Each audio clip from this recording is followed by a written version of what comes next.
भाजपा के अंदर नरेंद्र मोदी का वारिस कौन हो सकता है और इसमें आरएसएस यानी संघ की क्या हो सकती है भूमिका। इस सस्पेंस को आरएसएस प्रमुख डॉक्टर मोहन भागवत ने समाप्त कर दिया है। लोकसभा चुनाव 2024 के बाद मंथन कर रही भाजपा में अब नए वारिस को लेकर चर्चाएं तेज होती नजर आ रही हैं। उनके बयान के बाद सियासी चर्चाएं शुरू हो गई हैं।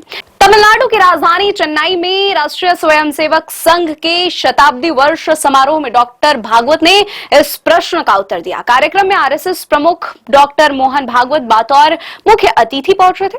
वहां मौजूद कार्यकर्ताओं ने उनसे कई महत्वपूर्ण सवाल पूछे। कुछ स्वयंसेवकों ने यह सवाल उठाया कि भविष्य में नरेंद्र मोदी के पश्चात प्रधानमंत्री पद की बागडोर किसे सौंपी जाएगी।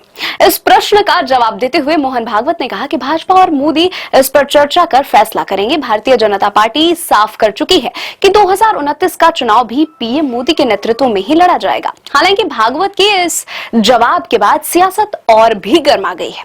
भागवत ने आगे कहा कि मोदी जी के बाद कौन होगा यह तय मोदी जी और बीजेपी को करना है। भागवत ने कहा कि कुछ सवाल मेरे दायरे से बाहर है, इसलिए इस बारे में मुझे कुछ भी नहीं कहना है। मैं सिर्फ शुभकामनाएं दे सकता हूं और कुछ नहीं।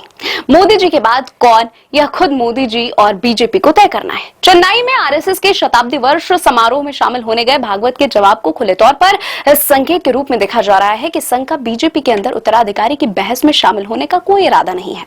उन्होंने यह बयान 9 दिसंबर को दिया था। कुछ दिनों पहले भाजपा में रिटायरमेंट की नीति को लेकर अगले प्रधानमंत्री उम्मीदवार को लेकर अटकलों का दौर शुरू हो गया था। हालांकि भाजपा ने बदलाव से इनकार कर दिया था। पीएम मोदी ने सितंबर में 75वां जन्मदिवस मनाया है।